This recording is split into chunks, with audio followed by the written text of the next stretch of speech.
السلام علیکم ورحمۃ اللہ وبرکاتہ نحمده ونصلي على رسوله الكريم اما بعد الحمد لله نحمده ونستعينه ونستغفره ونؤمن به ونتوكل عليه ونعوذ بالله من شرور أنفسنا ومن سيئات أعمالنا ونعوذ بالله من شرور أنفسنا ومن سيئات أعمالنا ونعوذ بالله من شرور أنفسنا ومن سيئات أعمالنا من يهده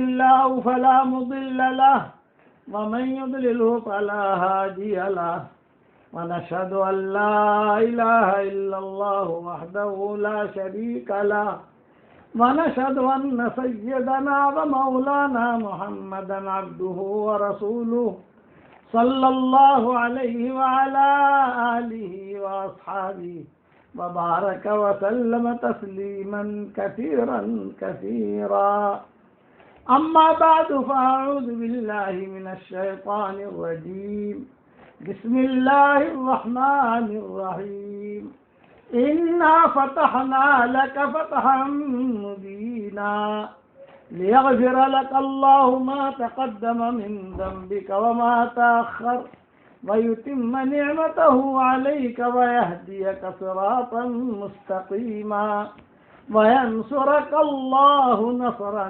عزيزا صدق اللہ العظیم. قابل احترام مائیں، بہنیں، بیٹیاں، بہوئیں، بچیاں، ہمارے محترم بھائی حضرات، سلسلہ وار مضمون فتح مکہ کا جو چل رہا تھا، میں اسی مضمون کو لے کر چل رہا ہوں. پہلے ایک بات یہ سمجھ لیجئے کہ ابو سفیان کا قصہ چل رہا تھا.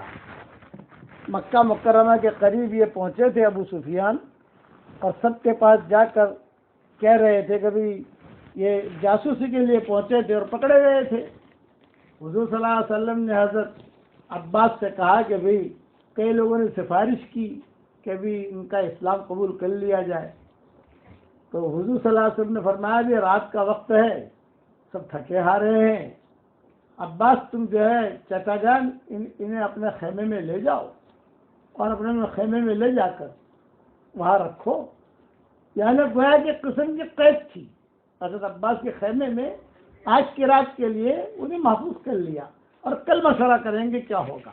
یہ تو ابو سفیان ابن حرب ہیں، اس لیے کہ ابو سفیان دو ہیں. فتح مکہ کے قصے میں دو ابو سفیان ہائی لائٹ پر ہیں. میں اس لیے دونوں کی وضاحت کر رہا ہوں. یہ جو قصہ چل رہا تھا یہ ابو سفیان ابن حرب کا چل رہا تھا. یہ کون تھے؟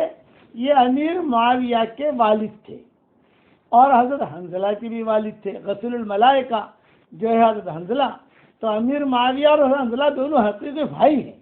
تو یہ عام طور سے لوگوں کو یہ معلوم نہیں ہے. ابو سفیان جو ہے یہ حضرت امیر معاویہ اور حضرت حنظلہ ان کے والد تھے اور یزید کے دادا تھے اور ہندا کے یہ شوہر تھے اور حضور صلی اللہ علیہ وسلم کے یہ خسر تھے کہ حضور صلی اللہ علیہ وسلم نے ان کی بیٹی سے نکاح کیا تھا ام حبیبہ سے. یہ رشتہ ہے ان کا جن کا قصہ کل چل رہا تھا. ایک ابو سفیان اور ہیں، ان کا نام ہے ابو سفیان ابن حارث. یہ بھی حضور صلی اللہ علیہ وسلم کے قریبی رشتہ داروں میں تھے، لیکن ان کا قصہ بھی حدیثوں میں تفصیل سے آتا ہے فتح مکہ سے متعلق، اور ابو سفیان ابن حربہ کا بھی آتا ہے. تو آپ جو ہے دو نام ذہن میں رکھیں.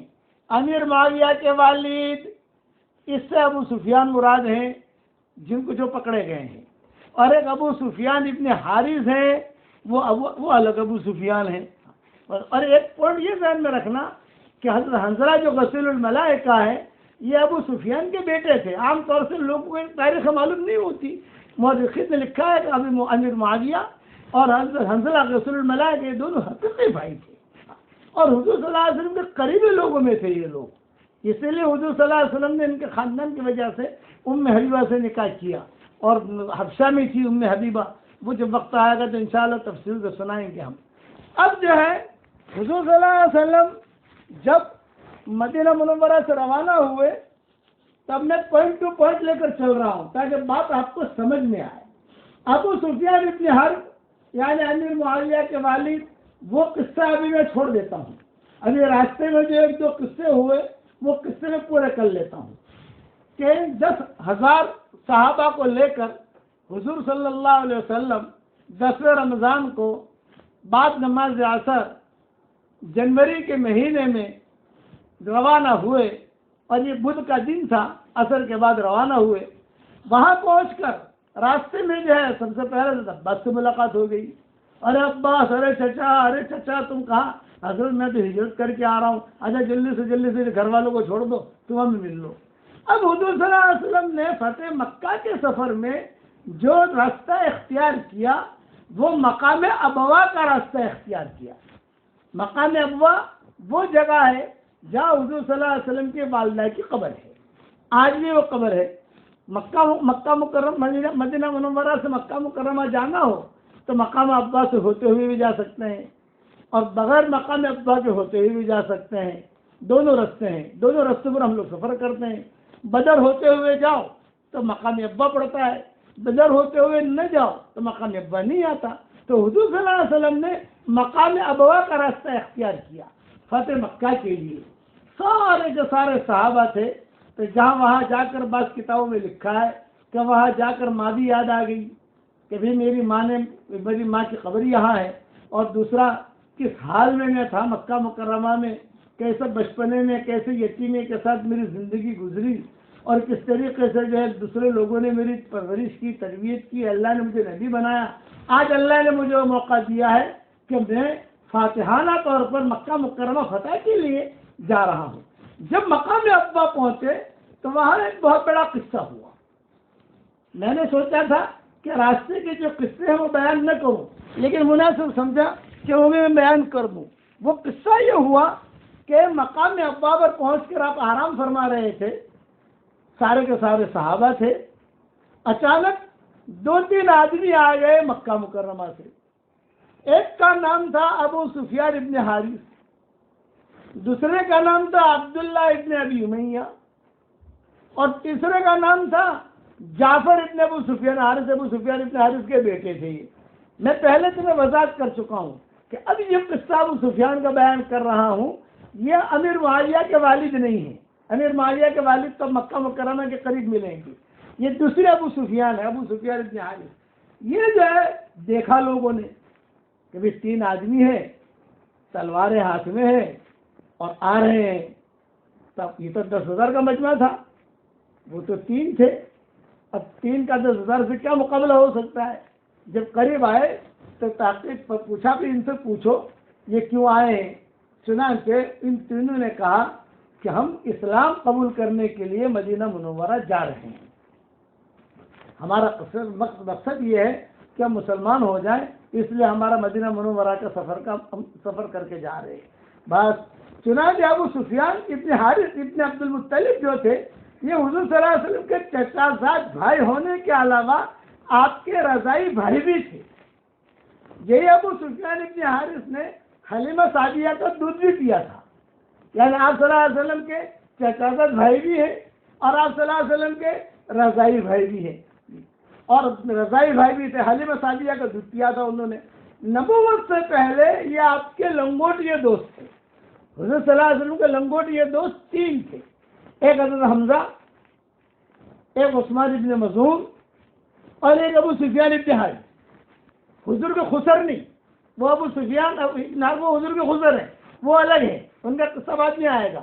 ابھی یہ حضور صلی اللہ علیہ وسلم کے بہت قریبی دوست تھے ابو سفیان ابن حارث. اور کیونکہ رشتہ بھی تھا ان کا کہ حضور عبد المطلب کہ آپ کے چچا بھائی بھی تھے اور آپ کے رضائی بھائی بھی تھے. حلیمہ سعدیہ کا دودھ بھی پیا تھا. نبوت سے پہلے آپ کے دوست بھی تھے. کسی وقت بھی یہ ابو سفیان ابن حارث آپ سے جدا نہ ہوتے تھے، ہمیشہ ساتھ رہتے تھے. رشتہ داری بھی تھی، تعلقات بھی تھے. نبوت اور بعثت کے بعد محبت جو ہے یہ عداوت میں بدل گئی. حضور صلی اللہ علیہ وسلم نے جہاں نبوت کا اعلان کیا مکہ مکرمہ میں تو یہ ابو سفیان ابن حارث نے اپنا بستر جو ہے وہ لپیٹ لیا، عثمان ابن مظعون نے بھی لپیٹ لیا. یہ دوست تھے حضور صلی اللہ علیہ وسلم کے. حضور صلی اللہ علیہ وسلم کے ساتھ سونا کھانا پینا زمانہ جاہلیت میں نبوت ملنے سے پہلے. یہ ابو سفیان ابن حارث انہوں نے بستر لپیٹ لیا اور یہ کہا کہ محمد اب آپ کی میری دوستی نہیں، میرا آپ کا معاملہ ختم. آپ نے فرمایا پھر کیوں؟ آپ نے ایسی بات کہی تھی مکہ مکرمہ میں، یہی بات عثمان ابن مظعون نے کہی کہ آپ کی ہماری دوستی ختم، اس لیے کہ تم نے 360 بتوں کا انکار کر دیا اور پورے مکہ کے خلاف ایک آواز اٹھائی، یہ ہمارے سمجھ میں نہیں آتی. تو عثمان ابن مظعون کا قصہ تو بعد میں سناؤں گا انشاءاللہ، لیکن ابھی ابو سفیان ابن حارث کا قصہ سن لو. تو وہ انہوں نے بالکل آپ سے جدا ہو گئے. جو ہمیشہ ساتھ رہنے والا آدمی ہمیشہ کے لیے جدا ہو گیا. حضور صلی اللہ علیہ وسلم کو بہت بوجھ پڑا کہ کیا بھائی آپ میرے بھائی ہیں، رضائی بھائی ہیں، ہم دونوں بچپن میں کھیلے ہیں، وہاں قبیلے بنی سعد میں دونوں کھیلتے بھی تھے. ابو سفیان بن حارث اور حضور صلی اللہ علیہ وسلم کھیلتے بھی تھے اور سارا حلیمہ سعدیہ کو دودھ بھی پیا تھا. تو بہت آپ پر بوجھ پڑا. اچھا اب مخالفت کرنے لگے مکہ میں یہ، تو آپ کی مخالفت میں انہوں نے قصیدے کہے. حضور صلی اللہ علیہ وسلم کی مخالفت میں خوب قصیدے کہے. حسان ابن ثابت نے اس کا جواب دیا کہ حضور صلی اللہ علیہ وسلم کی شان میں اشعار کہتے تھے حسان ابن ثابت. کوئی آدمی اگر حضور صلی اللہ علیہ وسلم کے خلاف اشعار پڑھتا تھا تو حسان ابن ثابت جو ہے اس کا دفاع کرتے تھے. تو ابو سفیان ابن حارث کے ساتھ ان کا بیٹا جعفر بھی تھا اور ایک صحابی ایک آدمی اور تھا، ان کا نام تھا عبداللہ ابن ابی امیہ. میں پہلے کہہ چکا ہوں کہ مقام ابوا میں یہ 3 آدمی ملے حضور صلی اللہ علیہ وسلم کو مکہ سے آتے ہوئے. نمبر 1 ابو سفیان ابن حارث، نمبر 2 عبداللہ ابن ابی امیہ، نمبر 3 جعفر ابن ابی سفیان. یہ 3 مقام ابوا ملے. عبداللہ ابن امیہ کون تھے؟ یہ آپ کے پھوپھی زاد بھائی تھے، یعنی آپ کی پھوپھی حضرت عاتقہ بنت عبد المطلب کے بیٹے تھے، قریبی رشتہ ہوا. یہ بھی آپ کے شدید مخالفوں میں سے تھے. دونوں نے بارگاہ نبوی میں حاضری کی اجازت چاہی. حضور صلی اللہ علیہ وسلم تو بالکل حضور صلی اللہ علیہ وسلم، آپ لوگ یہاں دیکھیں اشارہ کرتے ہیں بچے ایک دوسرے کو. حضور اکرم صلی اللہ علیہ وسلم جو ہے سے اجازت چاہیے کہ حضرت 3 آدمی آئے ہیں، حضرت ابو سفیان ابن حارث ہیں، عبداللہ ابن ابی امیہ ہے اور جعفر ابن ابی سفیان ہے، آپ سے ملنا چاہتے ہیں. آپ نے فرمایا بھی پہلے ان سے پوچھو کیوں ملنا چاہتے ہیں، کیا کام ہے. آپ نے حضور کو بہت تکلیف پہنچائی تھی، ان لوگوں نے بہت تکلیف پہنچائی تھی. صحابہ نے جا کر پوچھا بھئی آپ کیوں ملنا چاہتے ہو؟ انہوں نے کہا کہ ہمیں مسلمان ہونا ہے. تو حضور صلی اللہ علیہ وسلم نے اعراض کیا، اجازت نہیں دی، منہ موڑ لیا، کوئی جواب نہیں دیا، ہاں یا نہ، ہاں بھی نہ، نہ بھی نہ. اچھا وہ باہر کھڑے دودھ درخت کے نیچے، کتابوں میں لکھا ہے کہ درخت کے نیچے ایک طرف حضور صلی اللہ علیہ وسلم کی نگاہیں مقام ابوا میں اپنی ماں کی قبر پر تھی.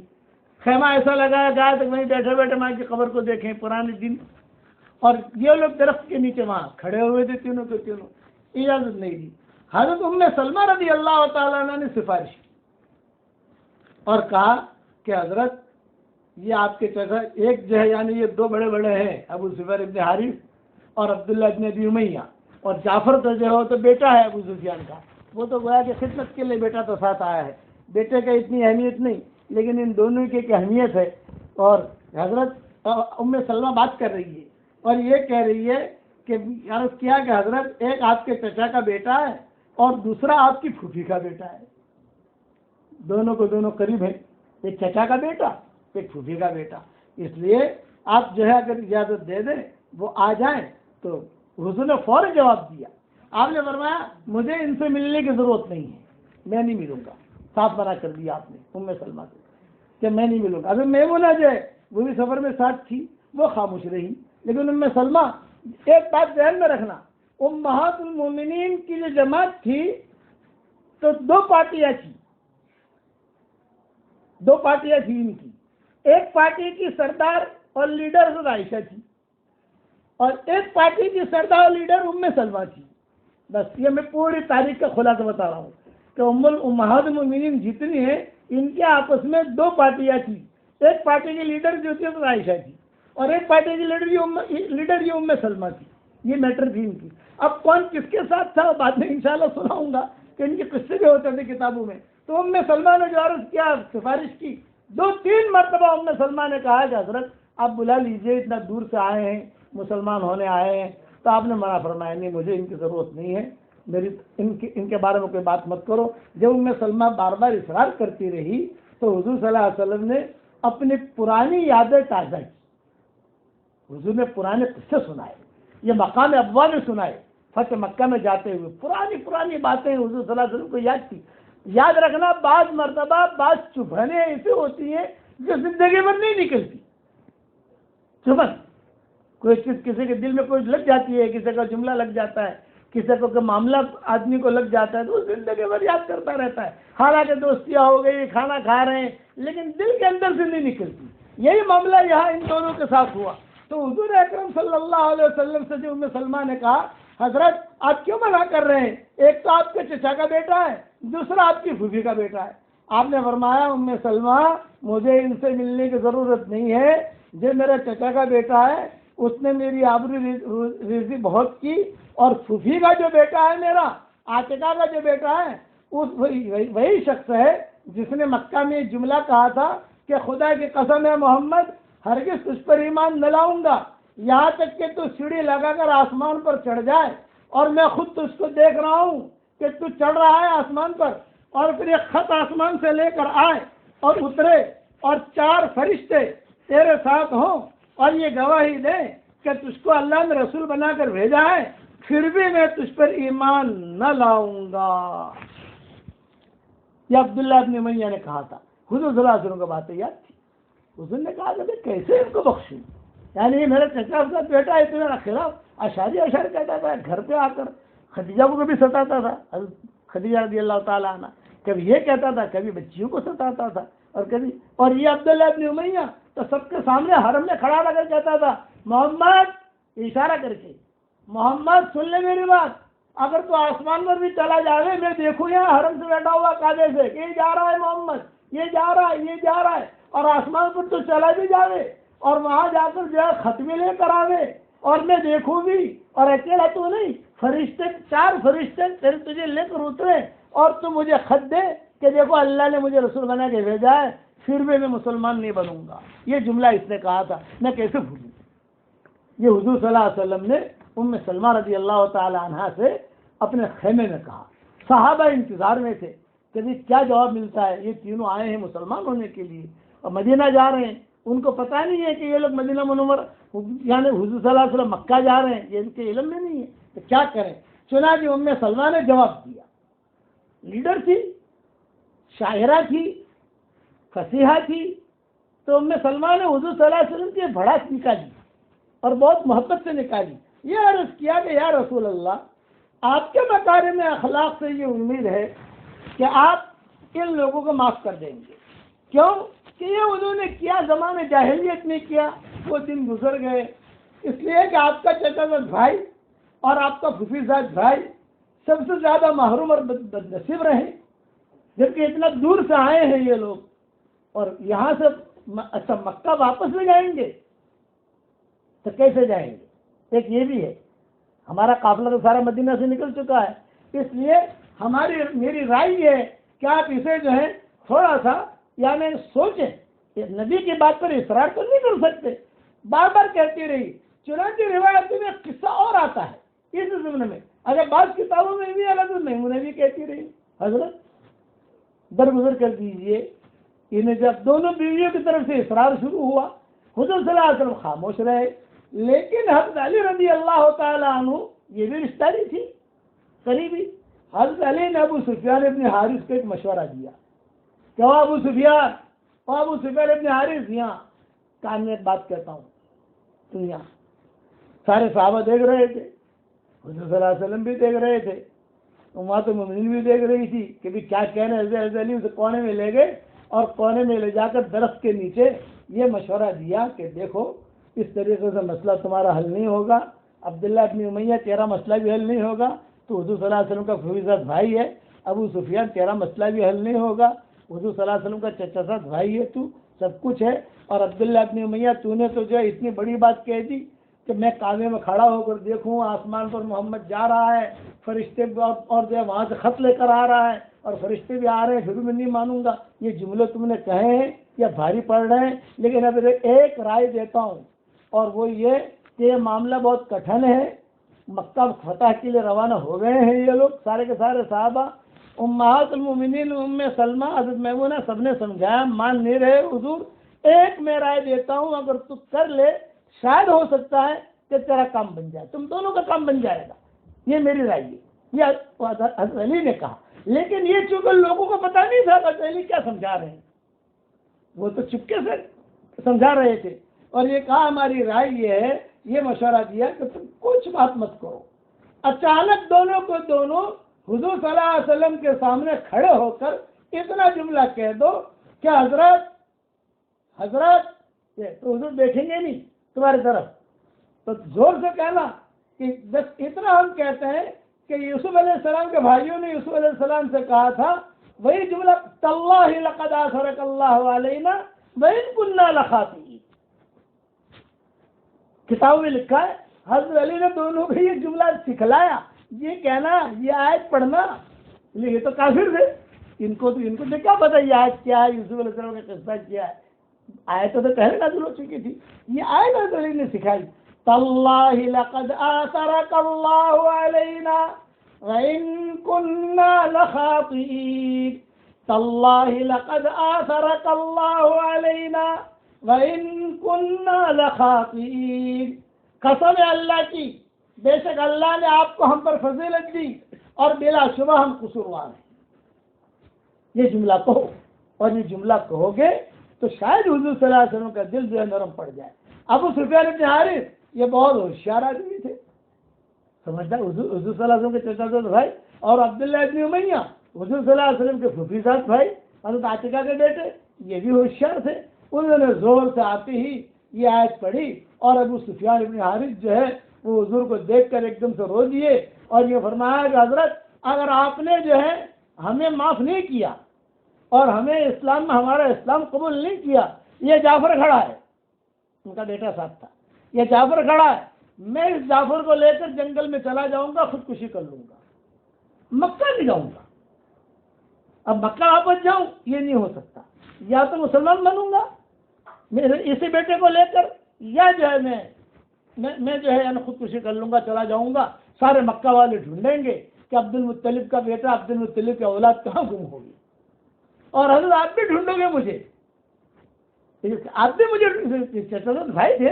دوستیاں تو تھی پرانی، آپ بھی ڈھونڈو گے مجھے، اور یہ آیت پڑھی تو حضور صلی اللہ علیہ وسلم نے فوراً جو ہے آپ صلی اللہ علیہ وسلم کی زبان سے جملہ نکلا، لا تثریب علیکم اليوم یغفر اللہ لکم وہو ارحم الراحمین، یہ حضور نے سب کو جواب دیا، لا تثریب علیکم اليوم یغفر اللہ لکم وہو ارحم الراحمین، جہاں ان دونوں نے یہ باتیں کی اور کام چلے جائیں گے، خودکشی کر لیں گے، مر جائیں گے، مکہ واپس نہیں جائیں گے، تو حضور کا دل نرم پڑ گیا، کتاب میں لکھا ہے جب یہ جملہ کہا تو ام سلمہ بھی رو دی، حضرت میمونہ بھی رو دی، قریبی رشتہ داریاں تھیں ان لوگوں کی اور اقرب ترین لوگ تھے، حضرت علی بھی رو دیے، اور حضور نے فوراً جواب دیا، لا تثریب علیکم اليوم یغفر اللہ لکم وہو ارحم الراحمین، جاؤ میں نے معاف کر دیا، آج کے دن تم پر کوئی الزام اور ملامت نہیں، اللہ تعالیٰ تمہارا قصور معاف کرے،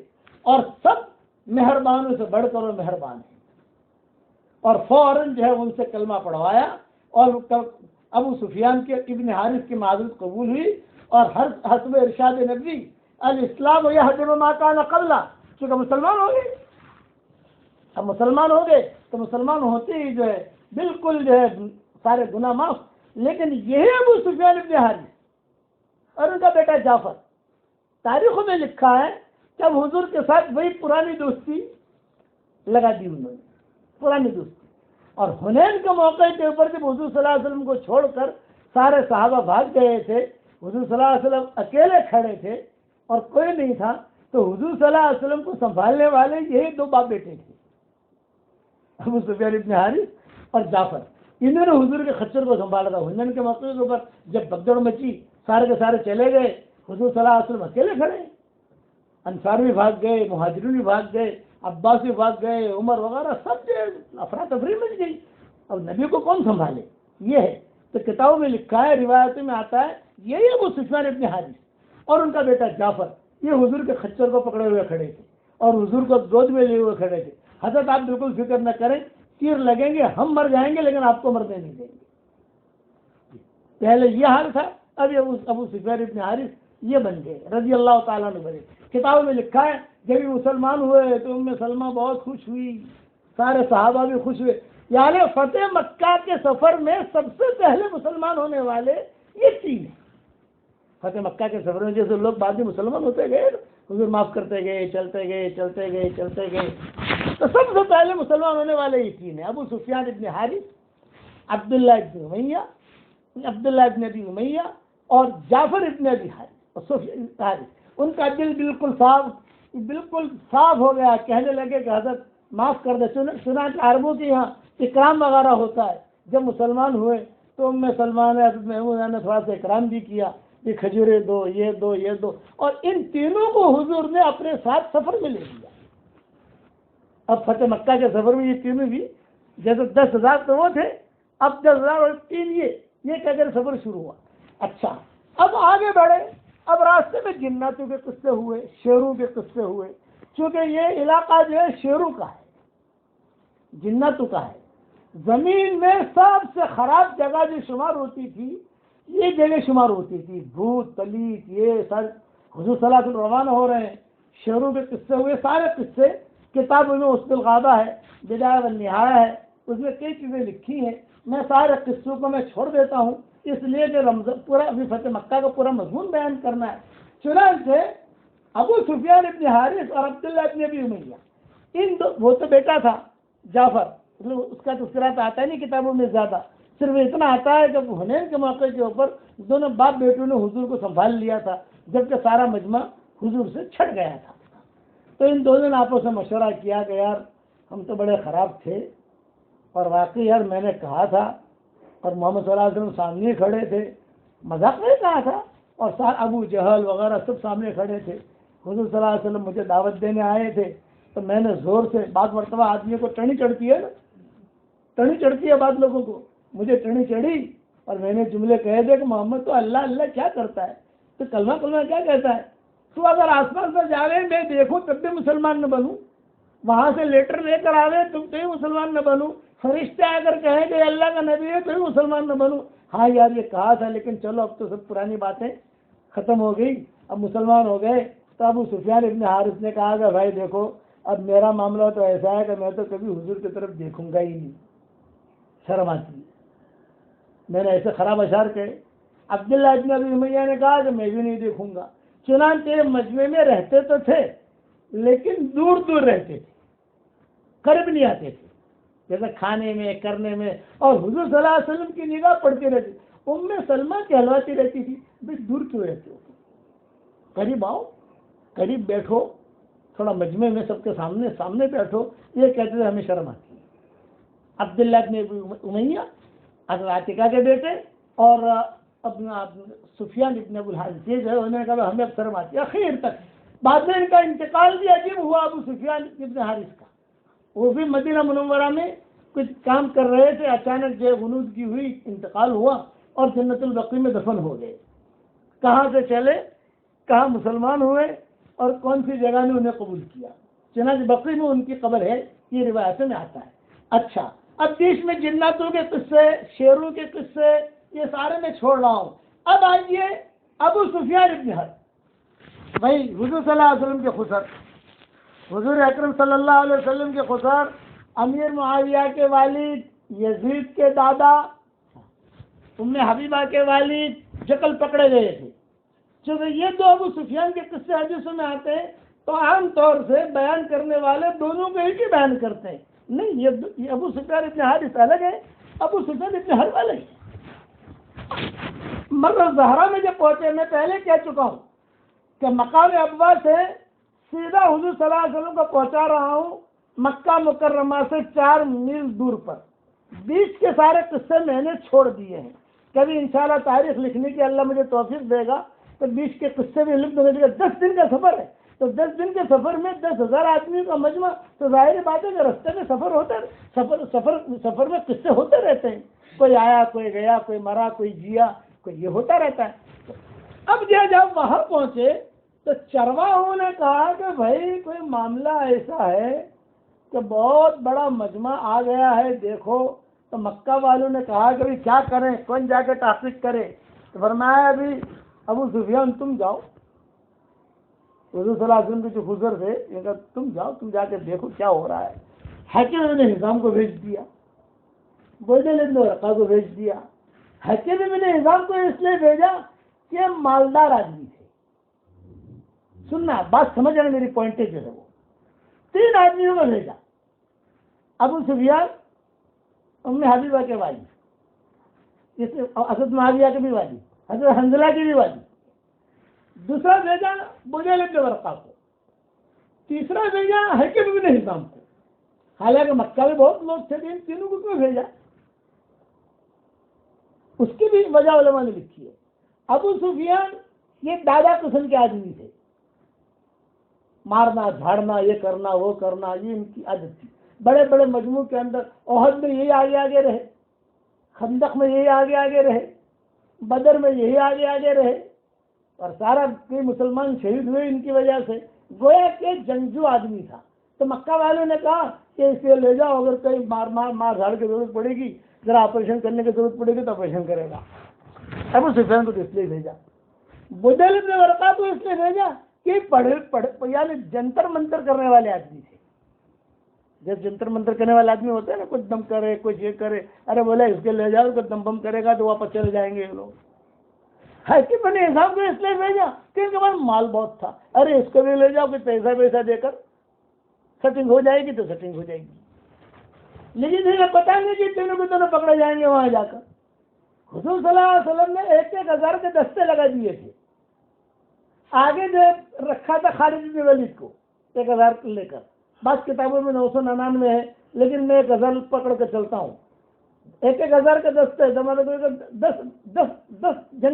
10 جماعتیں ہو گئی, اور ہر ایک پر چوکیدار مقرر کیے تھے, ہر ایک کے اوپر. چنانچہ حضور اکرم صلی اللہ علیہ وسلم نے جو ہے سب کو تعینات کر دیا. یہ تینوں رات کے وقت میں آئے, اپنے خچر پر سوار تھے, اور سب جاسوسی کر رہے تھے تینوں کہ کون کہاں بیٹھا ہے, کون کہاں بیٹھا ہے. اندھیرا تھا, کوئی لائٹیں تھی نہیں. لیکن ابو سفیان کا خچر جو تھا نا, یہ ذرا معروف تھا. بعض جو کی کار ہوتی ہے نا کہ فلاں سیٹ صاحب کی کار ہے, بتا رہے کہ بی ایم ڈبلیو کھڑی ہے, فلاں سیٹ صاحب اندر ہے, یہ ان کی ہے, یہ ڈرائیور بھی ان کا ہے. یہ ابو سفیان کا معاملہ ایسا, اس کا خچر جو ہے معروف تھا. ایک خاص قسم کا خچر رکھتے تھے ابو سفیان جو ہے وہ. تو لوگ سمجھ گئے کہ یہ ابو سفیان ہے. ارے ابو سفیان. تو حضور نے کہا تھا کوئی کسی کو ہاتھ نہ لگائے, اگر کوئی پکڑے تو چوکیدار کو پکڑنے کا حق ہے, کہ چوکیدار ہے وہ.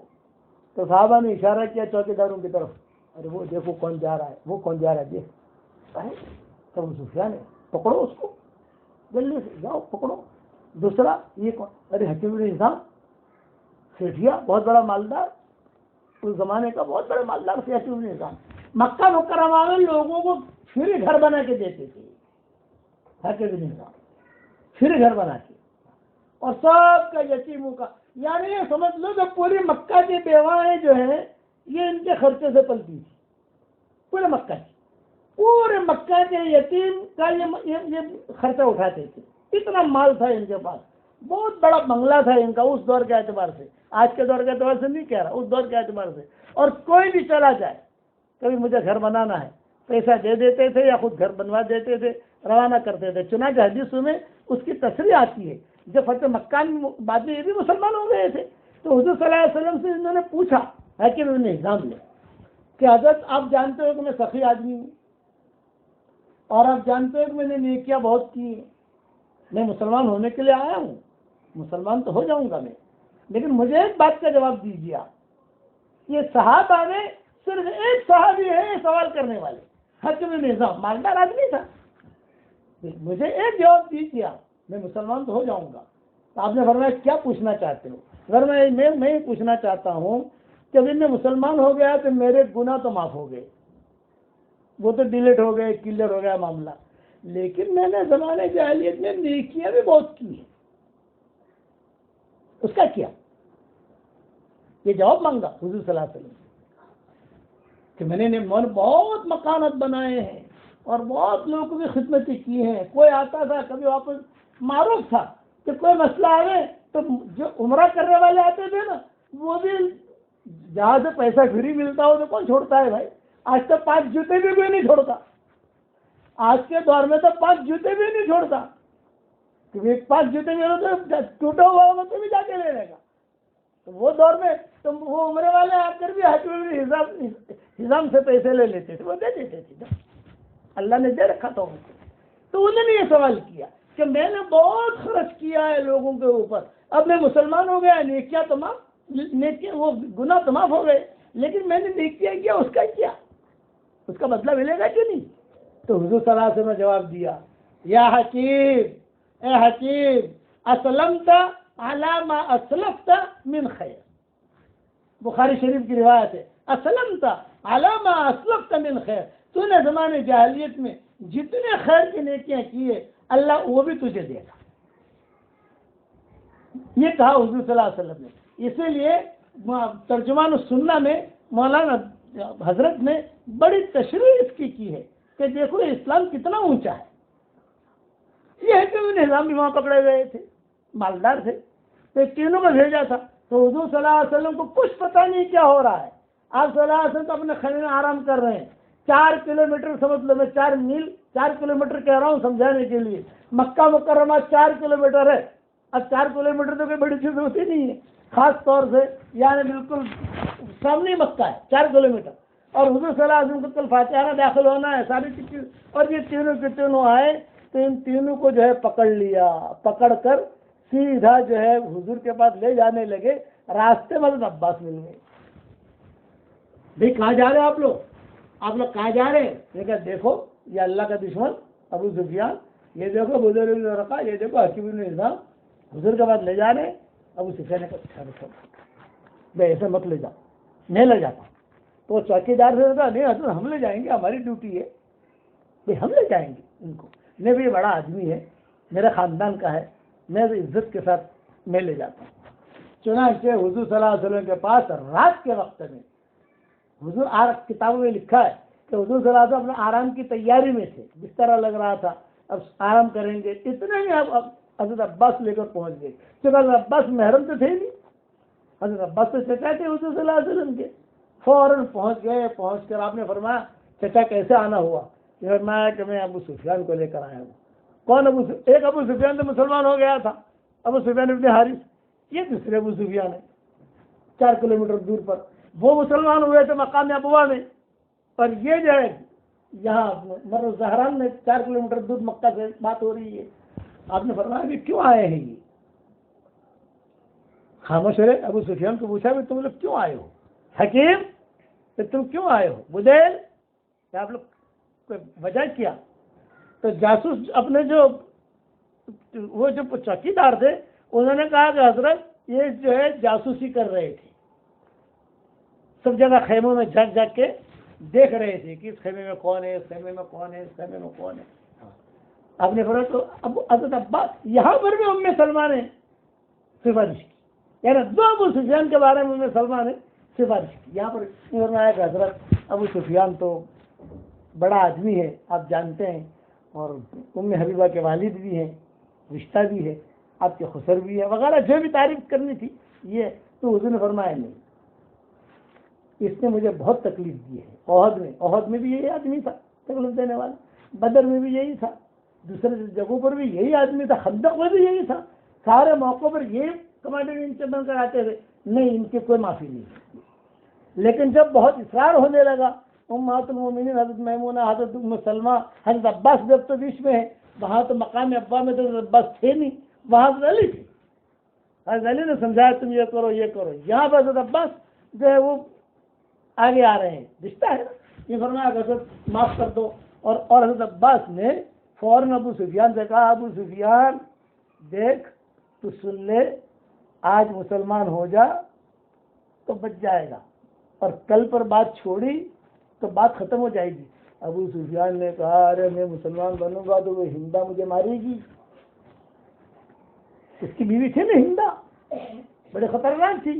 ارے تو ہندا کو چھوڑ، تو تیرا دیکھ ابھی جو ہے یہ ٹائم ہے، کل مکہ مکرمہ میں کیا ہوگا کچھ پتا نہیں، ہندا کا کیا ہوگا وہ بھی پتا نہیں ہے، تو آج مسلمان ہو جا۔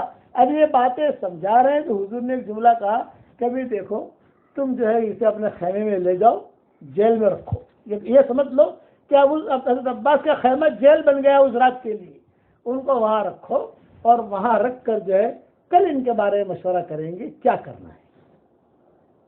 اب یہاں مائیں جو ہے حضور صلی اللہ علیہ وسلم کو سمجھاتی رہی، وہاں ابو سفیان بن حارث کے بارے میں سمجھایا، یہاں ابو سفیان بن حرب کے بارے میں سمجھایا۔ دوسرے دن حضرت عباس آئے، پورے رات عباس سمجھاتے رہے، تو آج ابو سفیان نے کہا میں مسلمان ہونے تیار ہوں۔ فرمایا کہ دیکھ میرے ساتھ چلنا اور اپنے چہرے کے اوپر کوئی پردہ ڈال دینا۔ اب حضرت عباس کہہ رہے کوئی پہچانے نہیں کہ تم ہو، اگر کسی نے پہچان لیا تو بغیر پوچھے بھی تجھے مار دے گا، لیکن آپ کی شرارتیں معلوم ہے لوگوں کو۔ چنانچہ آئے حضور صلی اللہ علیہ وسلم کے پاس، اور حضور صلی اللہ علیہ وسلم کے پاس آ کر ان تینوں نے کتابوں میں لکھا ہے کہ اسلام قبول کر لیا، مسلمان ہو گئے۔ ابھی حضور مکہ میں داخل نہیں ہوئے۔ تو پھر ابو سفیان نے حضرت عباس نے ایک درخواست کی کہ حضرت یہ بڑا آدمی ہے، کوئی آدمی ہوتا ہے جو تھوڑا چاہتا ہے کہ تھوڑا کوئی وقار والی کوئی یعنی کوئی ایسی چیز کہی جائے کہ جس سے اس کی عزت بڑھے۔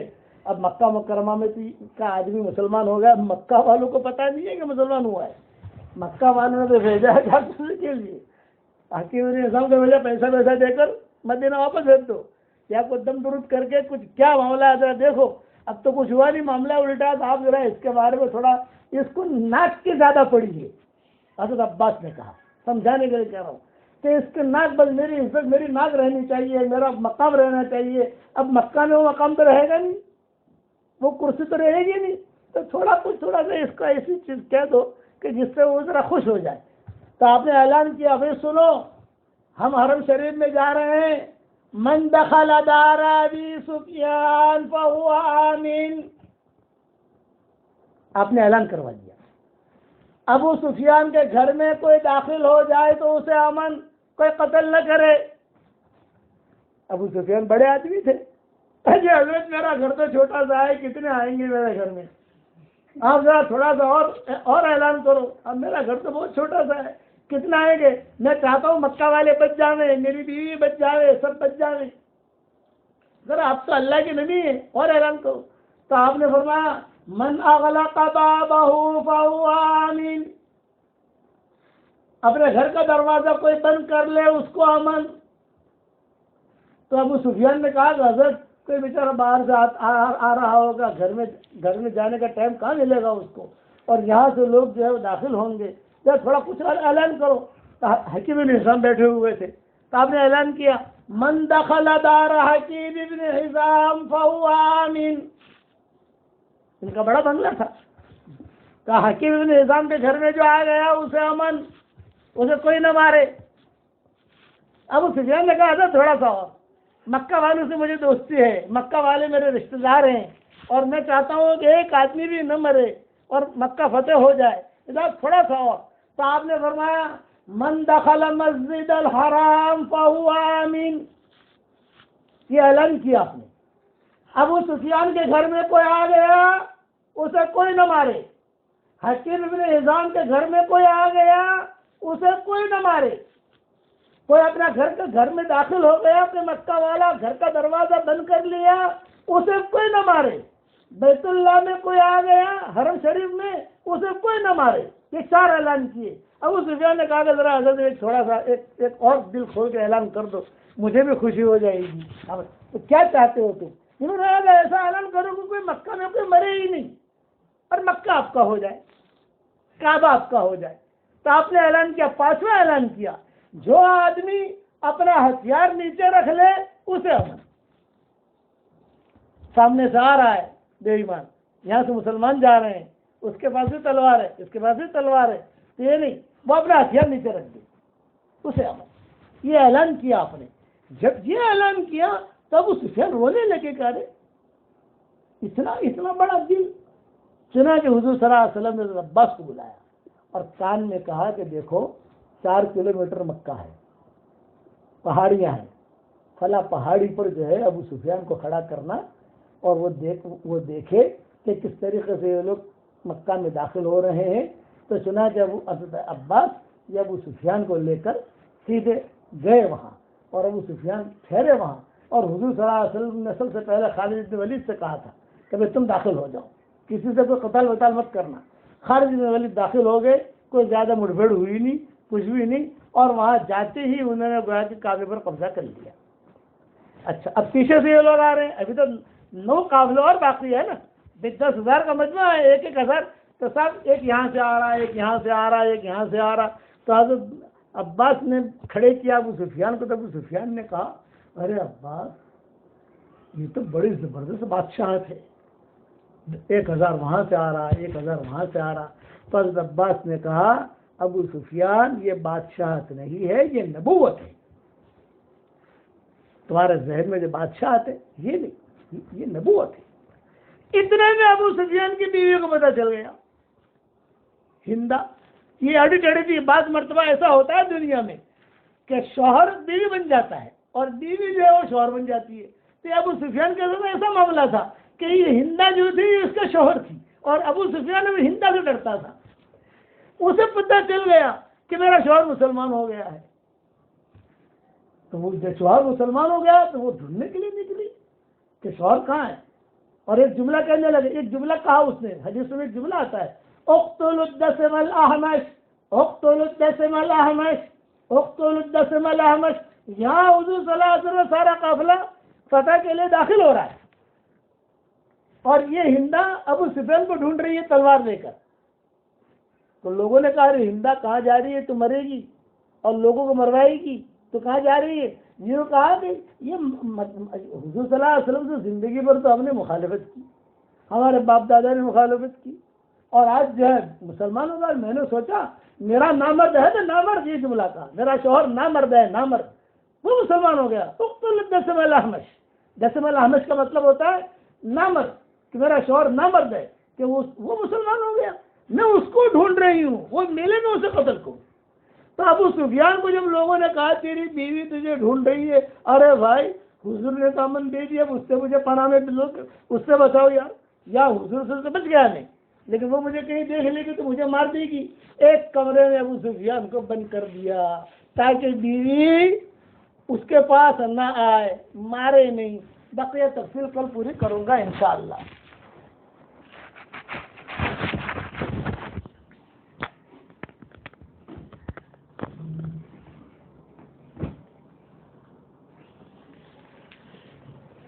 بسم اللہ الرحمن الرحیم۔ ہمارے سامنے نماز سے متعلق کچھ مسائل چل رہے تھے۔ آج آپ لوگوں کے سامنے سجدہ تلاوت سے متعلق کچھ مسائل بتاتا ہوں۔ انشاءاللہ آج اور کل اور پرسوں سجدہ تلاوت سے متعلق کچھ مسائل آپ لوگوں کے سامنے آ جائیں گے۔ قرآن کریم کے اندر 14 آیات سجدہ ہے۔ جب وہ آیت انسان پڑھتا ہے تو اس کے بعد سجدہ تلاوت واجب ہو جاتا ہے۔ وہ جو سجدہ واجب ہوتا ہے اس کو سجدہ تلاوت کہتے ہیں۔ سجدہ تلاوت کا طریقہ یہ ہوتا ہے کہ انسان جو ہے وہ ہاتھ اٹھائے بغیر اللہ اکبر کہتا ہوا سجدے کے اندر چلا جائے، اور سجدے کے اندر 3 مرتبہ سبحان ربی الاعلیٰ پڑھے، اور پھر اس کے بعد اپنا سر اٹھا لے۔ افضل اور بہتر طریقہ یہ ہے کہ کھڑا ہو اور نیت کر کے سجدے میں جائے، اور پھر سجدے سے سیدھا کھڑا ہو جائے، یہ بہتر طریقہ ہے۔ لیکن اگر کسی نے بیٹھے بیٹھے سجدہ تلاوت کر لیا اور سجدے سے سر اٹھا کے بیٹھ گیا تو بھی کوئی حرج نہیں ہے۔ سجدہ تلاوت میں یہ بات دھیان میں رکھے کہ آیت سجدہ پڑھنے سے بھی سجدہ واجب ہوتا ہے، اور آیت سجدہ سننے سے بھی سجدہ تلاوت واجب ہوتا ہے۔ اگر کوئی پڑھ رہا ہے اور آپ نے سن لیا، چاہے سننے کا ارادہ ہو یا نہ ہو، تو بھی سجدہ تلاوت واجب ہو جاتا ہے۔ اس لیے اگر کوئی قرآن کریم پڑھ رہا ہو اور دوسرے لوگ بیٹھے ہوئے ہو تو آیت سجدہ آنے پر اس کو کچھ آہستہ پڑھنا چاہیے تاکہ سننے والوں پر یہ سجدہ واجب نہ ہو جائے، کیونکہ بہت سے لوگ ایسے ہوتے ہیں جو سجدہ تلاوت کرنے کا اہتمام نہیں کرتے ہیں، تو خواہ کسی کو گنہگار کیوں کرنا۔ اسی سے متعلق ایک مسئلہ یہ بھی دھیان میں رکھیں کہ نماز کے لیے جو شرائط ہے وہی شرائط سجدہ تلاوت کے لیے بھی ہے، کہ انسان باوضو ہو، جگہ بھی پاک ہو، کپڑا بھی پاک ہو، اور انسان کا رخ قبلے کی طرف ہو۔ نماز کی جو شرائط ہے وہی شرائط سجدہ تلاوت کے لیے بھی ہے۔ سجدہ تلاوت سے متعلق ایک مسئلہ یہ بھی کہ جب آیت سجدہ سنے یا پڑھے اسی وقت سجدہ تلاوت کر لینا چاہیے، اس کو مؤخر کرنا یہ گناہ ہے۔ لیکن اگر پھر بھی کسی کے ذمہ بہت سارے سجدہ تلاوت ہے، جب اللہ تعالیٰ توفیق دے تو اس وقت ہمیں سجدہ تلاوت کر لینا چاہیے۔ لیکن اگر کسی شخص نے سجدہ تلاوت نہیں کیا، اب اس کا انتقال ہو گیا، یا اب سجدہ تلاوت کرنے کی سکت نہیں رہی، تو جس طریقے سے نماز کا فدیہ ہوتا ہے تو اسی طریقے سے احتیاطاً سجدہ تلاوت کا بھی فدیہ ہوتا ہے۔ نماز اور روزے کا جو فدیہ ہے وہی فدیہ ایک سجدہ تلاوت کا ہے۔ احتیاطاً کتب فقہ میں لکھا ہوا ہے کہ اس کا بھی فدیہ دے دینا چاہیے۔ سجدہ تلاوت سے متعلق ایک مسئلہ یہ بھی دھیان میں رکھے کہ اگر کوئی شخص جنابت کی حالت میں اور اس نے آیت سجدہ کسی سے سنا تو پاک ہونے کے بعد سجدہ کرنا اس کے اوپر واجب ہے۔ لیکن اگر کوئی عورت ہے، وہ اپنی مخصوص ناپاکی کے اندر ہے، حیض یا نفاس میں، اس حالت میں اس نے کسی سے آیت سجدہ سنا تو پھر پاک ہونے کے بعد اس آیت سجدہ تلاوت کرنا ضروری نہیں ہے۔ جنابت کی حالت میں ہو تو اس حالت میں سنا تو پاکی کے بعد سجدہ تلاوت ضروری ہے، لیکن اگر عورت مخصوص ناپاکی میں ہے اور اس میں سنا ہے تو پھر سجدہ تلاوت واجب نہیں ہے۔ اسی سے متعلق ایک مسئلہ یہ بھی ہے کہ بہت سے لوگ ہوتے ہیں جو بچوں کو پڑھاتے ہیں، بعض معلمات ہوتی ہے، بعض معلم ہوتے ہیں، ان کے پاس چھوٹے چھوٹے بچے پڑھتے ہیں قرآن کریم، تو یہ جو چھوٹے بچے قرآن کریم پڑھ رہے ہیں تو انہوں نے جو آیت سجدہ پڑھا تو ان سے آیت سجدہ سننے کے بعد کیا سجدہ واجب ہو جاتا ہے یا نہیں ہو جاتا ہے؟ اس کی تھوڑی تفصیل ہے۔ وہ تفصیل یہ ہے کہ بچہ اگر اتنا چھوٹا ہے جو رکوع، سجدہ، نماز وغیرہ کو اچھے طریقے سے نہیں سمجھتا ہے اور اس نے آیت سجدہ پڑھ لیا تو اس سے آیت سجدہ سننے پر سجدہ تلاوت واجب نہیں ہوتا ہے۔ لیکن اگر بچہ تھوڑا باشعور ہے، ابھی بالغ نہیں ہوا لیکن باشعور ہے، نماز کو سمجھتا ہے، رکوع کو سمجھتا ہے، سجدے کو سمجھتا ہے، اور اس نے آیت سجدہ پڑھی تو اس سے آیت سجدہ سننے والے پر آیت سجدہ تلاوت کرنا واجب ہو جاتا ہے۔ بچہ چونکہ نابالغ ہے اس کے اوپر تو واجب نہیں ہے، لیکن اس سے جس نے سنا ہے اس کے اوپر سجدہ تلاوت واجب ہو جائے گا۔ سجدہ تلاوت سے متعلق ایک مسئلہ یہ بھی دھیان میں رکھیے کہ اگر لائیو آپ کسی کی قرات سن رہے ہیں، جیسے آپ لائیو کسی کی تراویح سن رہے ہیں یا کسی کے قرآن کریم سن رہے ہیں اور سامنے کوئی انسان پڑھ رہا ہے چاہے کسی بھی ملک میں ہو اور اس نے آیت سجدہ پڑھی تو پھر آپ کے اوپر سننے کی وجہ سے سجدہ تلاوت واجب ہو جائے گا۔ لیکن اگر ریکارڈڈ آپ سن رہے ہو، پہلے سے ریکارڈ ہے اور آپ سن رہے ہو اور اس کے اندر آیت سجدہ آ گئی تو سجدہ تلاوت واجب نہیں ہے۔ احتیاط یہ ہے کہ اس صورت میں بھی سجدہ تلاوت کر لینا چاہیے۔ اس سے متعلق آخری مسئلہ یہ ہے کہ عصر کی نماز کے بعد اور فجر کی نماز کے بعد قضا نماز تو انسان پڑھ سکتا ہے لیکن نفل اور سنتیں نہیں پڑھ سکتا، تو لوگ سمجھتے ہیں کہ بھئی سجدہ تلاوت بھی نہیں کر سکتے ہیں۔ اگر آپ عصر کے بعد قرآن پڑھ رہے ہیں، فجر کے بعد قرآن کریم پڑھ رہے ہیں، آیت سجدہ آ گئی تو اسی وقت میں سجدہ تلاوت کر سکتے ہیں۔ جس طرح فرض نماز اور قضا نماز عصر کے بعد اور فجر کے بعد پڑھ سکتے ہیں، اسی طریقے سے سجدہ تلاوت بھی کر سکتے ہیں۔ البتہ جو 3 مکروہ وقت ہے، ان 3 مکروہ وقت کے اندر سجدہ تلاوت کرنا جس طرح نماز پڑھنا جائز نہیں ہے، اسی طرح سجدہ تلاوت کرنا بھی جائز نہیں ہے۔ اس سے متعلق کچھ اور مسائل ہیں جو انشاءاللہ کل آپ لوگوں کے سامنے آ جائیں گے۔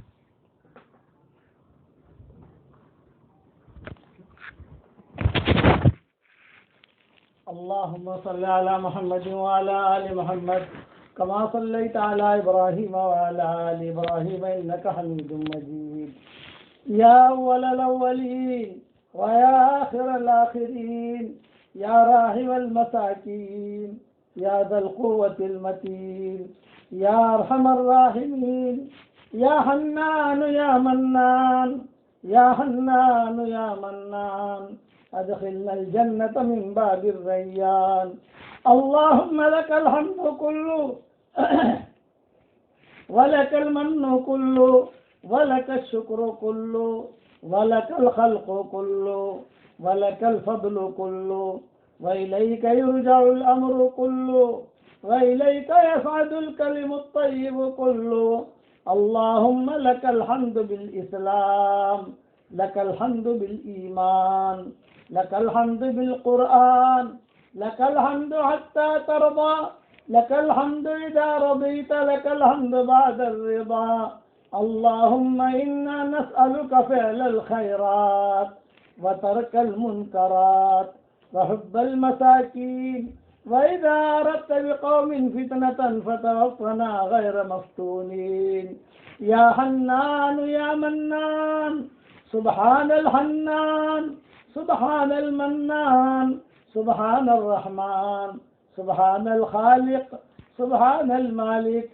اللهم لك الحمد حمدا دائما مع دوامك ولك الحمد حمدا خالدا مع خلودك ولك الحمد حمدا لا منتهى له دون مشیتک یا ذا الجلال والاکرام۔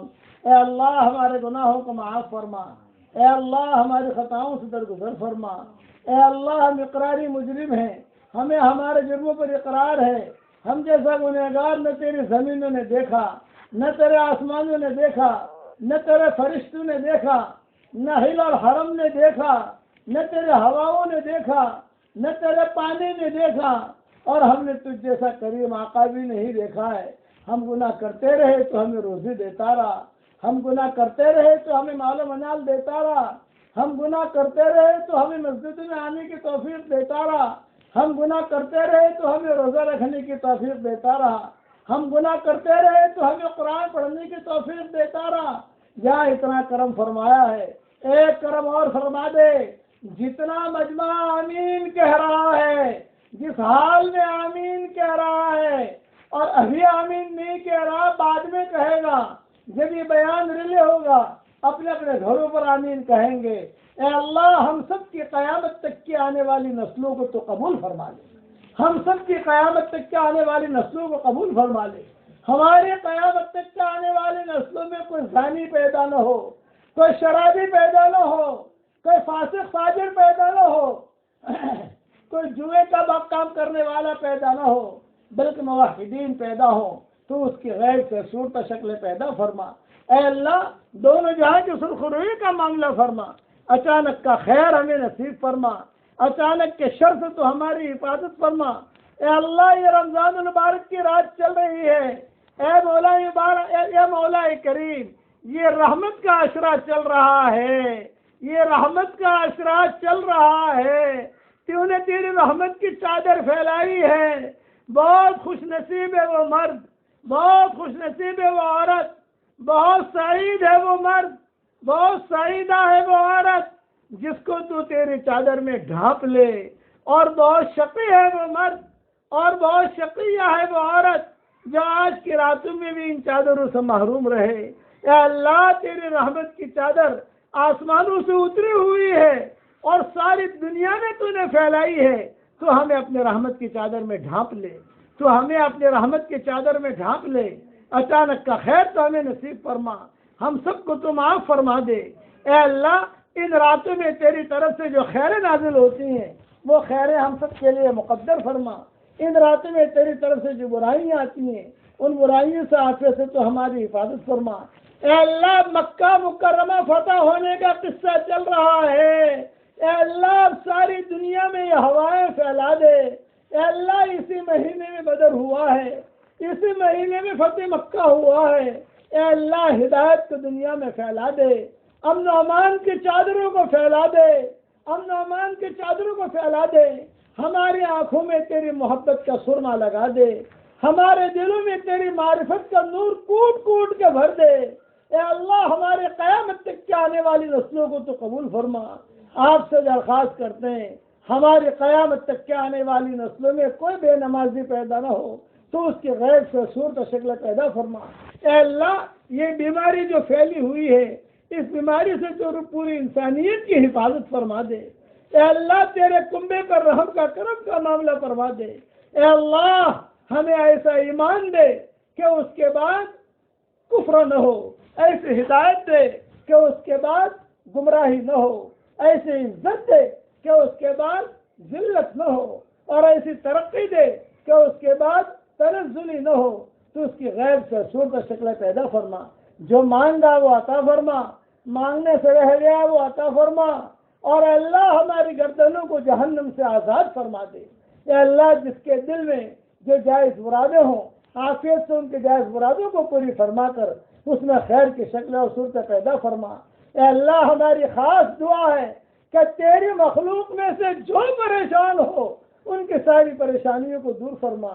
تیری مخلوق میں سے جس کی جو حاجت ہو اس کی ساری حاجتوں کا تو غیر سے تکفل فرما، اور اپنے فضل و کرم سے ہماری دعاؤں کو قبول فرما۔ سبحان ربک رب العزت عما یصفون وسلام علی المرسلین والحمد للہ رب العالمین۔